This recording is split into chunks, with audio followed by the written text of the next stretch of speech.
Bonjour à tous, alors le sujet de la vidéo d'aujourd'hui est un peu particulier parce qu'il est très peu connu en France et peut-être ailleurs je pense, en Europe, etc.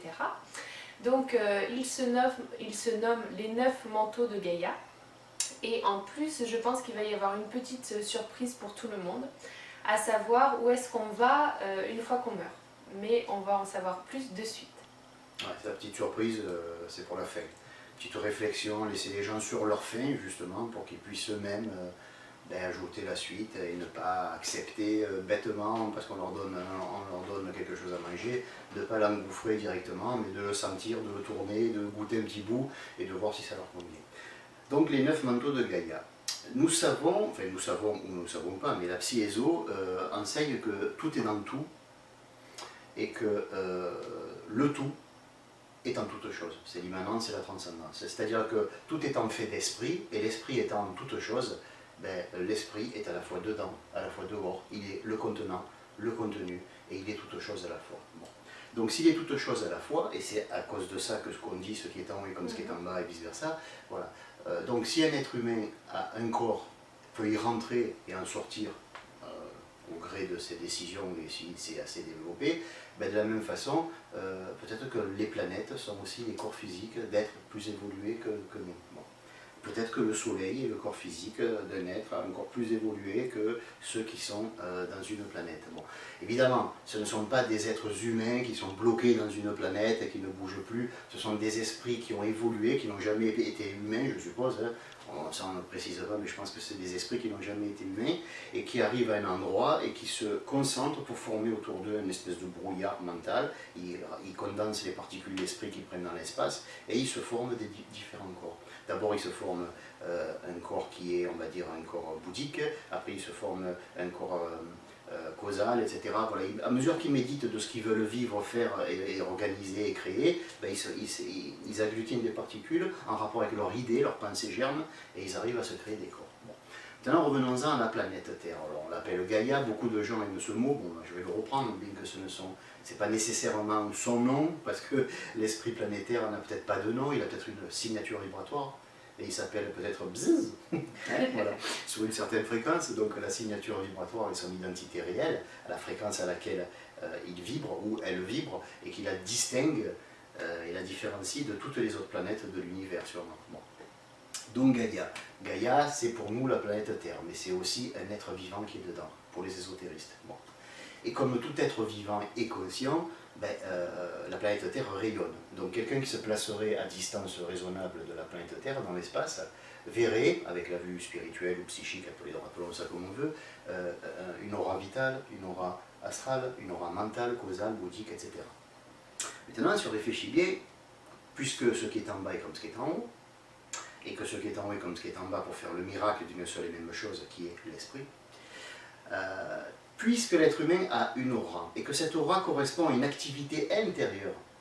Hein, on a une aura vitale parce qu'il y a le sang qui circule, il y a de la vitalité, on a une aura astrale parce qu'on a une électricité, une conductibilité nerveuse, une activité émotionnelle et nerveuse, on a une aura mentale, pourquoi? Parce que les cellules sont programmées, elles savent ce qu'elles font, elles savent pourquoi elles sont là dans le corps, et elles savent ce qu'elles doivent construire, ce qu'elles doivent créer ou détruire, s'il y a des microbes, etc.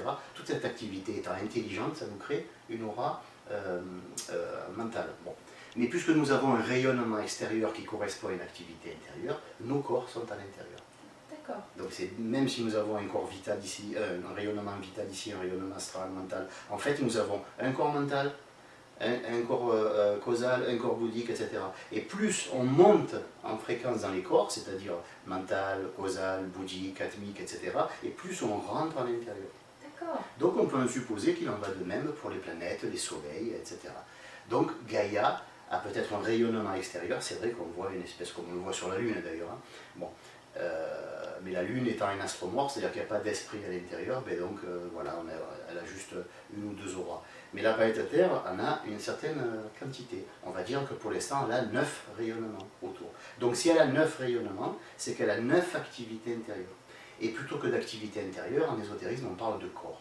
Donc la planète a peut-être un rayonnement vital, mais elle a un corps vital. Elle a peut-être un rayonnement astral, mais elle a un corps astral, et etc.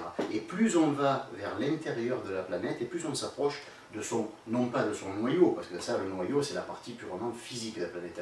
Mais ce noyau-là correspond au 9e corps de Gaïa, qui est en fait elle-même. Le 9e corps de Gaïa, c'est l'entité elle-même, c'est-à-dire ce qui la circonscrit, ce qui fait d'elle qu'elle est là et qu'elle n'est pas ailleurs, et qu'elle est occupée à méditer sur sa vie de planète et pas ailleurs, et pas sur autre chose. Bon.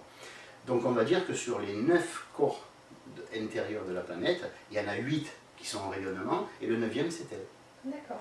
Alors, en astrologie, on parle de planètes sacrées et de planètes non sacrées. Bon, en 2 mots, très rapidement, on ne va pas faire d'astrologie, mais on va juste expliquer ce que ça signifie ça. Il y a des planètes qui ont 9 corps, et elles sont elles, le 10e. Hein, donc ils ont 10 corps, on va dire. Et c'est toutes les planètes qui ont 10 corps, par exemple comme Jupiter, hein, qui en a peut-être un de plus maintenant, je ne sais pas, mais toutes ces planètes qui ont au moins 10 corps sont des planètes dites sacrées. Et donc elles ont 10 manteaux. Gaïa n'a que 9 manteaux, c'est-à-dire que son dernier manteau, son dernier rayonnement, son activité énergétique, correspond à ce qu'elle est elle. Donc elle a 8 rayonnements, et le 9e, c'est elle. Bientôt, elle aura un 10e manteau, elle aura un 10e niveau à l'intérieur, plus petit, hein, qui va être dans le noyau atomique de la planète, et elle va devenir une planète sacrée. Pourquoi? Parce qu'elle aura passé une 10e initiation, si vous préférez. Et donc à ce moment-là, elle sera le numéro 10 et elle aura 9 manteaux. Voilà. Alors là, la vidéo s'intitule Les 9 manteaux de Gaïa. Pourquoi? Pour positiver, pour l'encourager, elle est en train d'essayer de passer l'initiation pour devenir une planète sacrée. On l'encourage, on dit qu'elle a 9 manteaux. Mais pour qu'elle ait 9 manteaux, il faut qu'elle ait 10 corps. Voilà. Pour l'instant, elle n'a que 9 corps. Voilà. Après, maintenant, il y a une chose qui est intéressante. Alors bon, déjà, je pense que les gens ont compris que je me suis correctement expliqué, parce que je vais très vite dans une vidéo, c'est une présentation, c'est pas un développement d'un sujet, c'est juste pour mettre l'eau à la bouche, comme on dit, et permettre aux gens de poser des questions aux vidéo-auditeurs, et de s'intéresser un peu plus à la question eux-mêmes, comme ils veulent, hein, pas obligé non plus de suivre ce que je raconte moi, ils peuvent aussi de leur côté s'instruire et trouver quelque chose d'intéressant par eux-mêmes. Cette planète donc a 9 manteaux, le 9e corps, manteau ou corps c'est pareil, c'est elle. Bon. Maintenant, on sait qu'autour, dans le système solaire, les planètes, il y en a des sacrées. Bon, elles ont 10 corps. Il y en a qui en ont 11. Et il y en a une seule, mais ce n'est pas une planète, qui en a 12, c'est le Soleil. Dès l'instant où une planète a 12 corps, elle a terminé son cycle de planète. Alors, le Soleil dont elle fait partie, c'est-à-dire c'est une planète systémique, elle fait partie d'un système solaire, comme elle a 12 corps et que le Soleil aussi, du coup, par principe de polarité égale, elle est éjectée du système solaire, parce qu'elle a la même polarité que le Soleil. Et comme elle est éjectée du système solaire, elle est comme un électron négatif libre qui serait viré d'un atome et qui va à son tour devenir un Soleil, un centrosome d'une cellule, ou alors un autre noyau d'un atome, etc. Donc la planète Gaïa, pour l'instant, elle a 9 corps. Elle va bientôt en avoir un 10e, après elle en aura un 11e, elle aura la force de se développer, et pour devenir divine complètement, et quand elle en aura 12, qu'elle aura donc 11 rayonnements, plus, et le 12e qui sera son être à elle, à ce moment-là elle sera expulsée du système solaire, et elle deviendra un nouveau soleil. Voilà. Après, il y a une chose qui est très intéressante, et c'est là où je vais peut-être faire rêver certains, parce qu'on me dit tout le temps, oh, tu as un ésotérisme qui est très terre à terre, on aimerait bien de temps en temps rêver, on m'a dit ça dernièrement. Bon, ben alors, allons-y pour le rêve, après tout. Le rêve fait partie de la vie de tous les jours, si on sait le mixer correctement, et qu'on ne s'y perd pas dans le rêve, hein, voilà, et qu'on reste les yeux ouverts en rêvant. Donc, voilà maintenant du rêve. On voit un être qui est une planète maintenant. Et on peut imaginer qu'à une époque, elle est arrivée, elle s'est construite des corps, elle s'est concentrée, elle a médité, elle s'est construite des corps, et après, elle a eu des enfants. Et ces enfants, ben, c'est nous. Et on la suit. Ça veut dire que si un jour Gaïa, elle est éjectée du système solaire et qu'elle peut devenir à son tour un soleil, eh ben on la suivra. Mais on ne sera plus des êtres humains, on sera des êtres fantastiquement évolués. Et sur quel plan nous serons? Ah, c'est ça qui est intéressant. Quand nous allons mourir, que ce soit toi, que ce soit moi, que ce soit nos vidéo-auditeurs, nous allons tous quitter notre corps, plutôt que mourir, parce que bon, mais c'est le terme, je suis sûr de me faire comprendre en disant mourir. Quand nous allons quitter notre corps, sortir de notre véhicule et claquer la portière et dire ça y est, je ne rentre plus dans cette voiture, elle va aller à la casse. Qu'est-ce qui va se passer? Où on va aller? Est-ce qu'on va aller dans l'espace? Parce qu'on dit on monte vers la lumière. Mais monter vers la lumière, c'est quoi? C'est monter en fréquence vibratoire. c'est pas se classer d'un point de vue position géographique. On ne monte pas dans l'espace. Moi, je sais où j'irai quand je vais quitter ce corps. Ma fréquence va peut-être augmenter, mais je vais aller sous terre. Je vais aller dans un des manteaux de Gaïa.